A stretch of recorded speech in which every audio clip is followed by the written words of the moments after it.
Today we have to discuss about the topic oral fibroma in connective tissue tumors. The oral fibroma it is a most common tumor of the oral cavity and it is not a true neoplasm. It is a reactive hyperplasia. What is reactive hyperplasia? The reactive hyperplasia is nothing but it is a stimulus that get proliferation of the cells. For example, for understanding better understanding manner, our buccal mucosa, especially the cheek bite line, get prolonged due to the sharpening teeth that get a prolonged irritation to this buccal cheek. As a result, there is a proliferation of the tissue, leads to the formation of oral fibroma.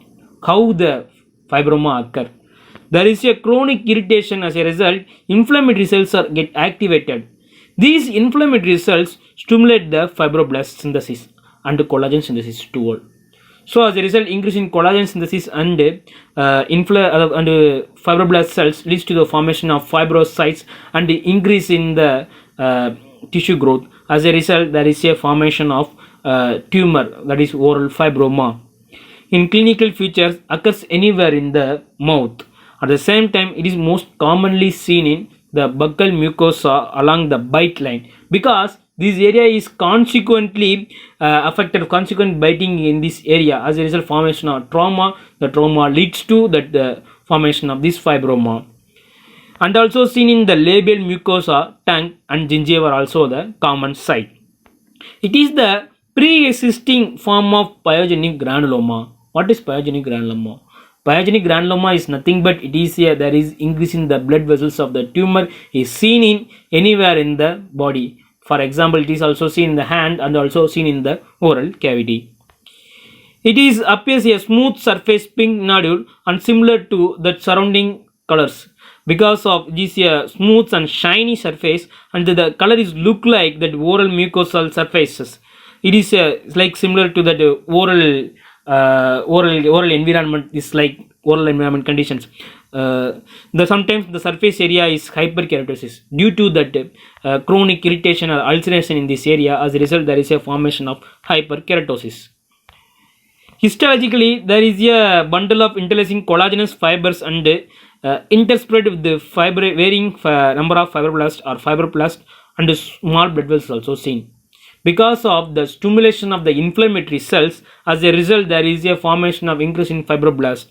This is the increase in the fibroblast numbers, and there is also increase in the blood capillaries due to there is a dilation of blood capillaries is due to the inflammatory conditions, and the inflammatory cells are also seen in this area. At the same time, collagenous materials also seen. This is the zoomed conditions. This is we have to see that blood vessels and fibroblast nucleus and blood vessels and collagenous materials also seen. That it is prolonged, this area is get prolonged. As a result, there is a presence of tumor leads to the formation of inflammatory cells accumulating. Inflammatory cells stimulate vasodilation. That vasodilation leads to the formation of edema. The area of focal diffuse calcification or even ossification also seen in this condition, because there is a prolonged irritation as a result, and the formation of calcification and ossification also seen. It is difficult to identify whether it is a true neoplasm or inflammatory hyperplasia.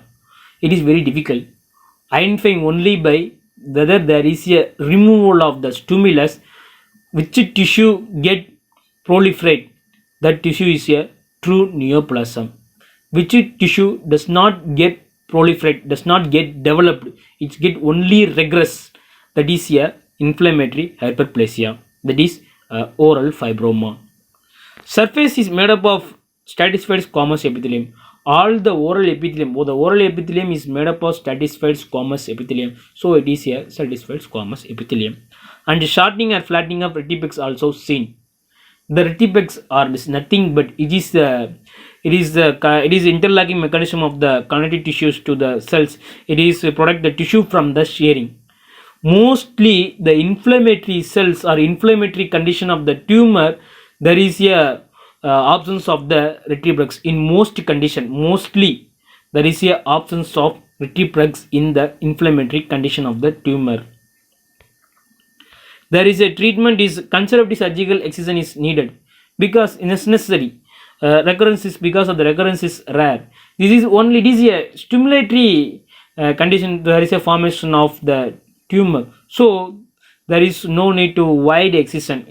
Conservative surgical excision is necessary. Is enough. Conservative surgery is enough. Thank you.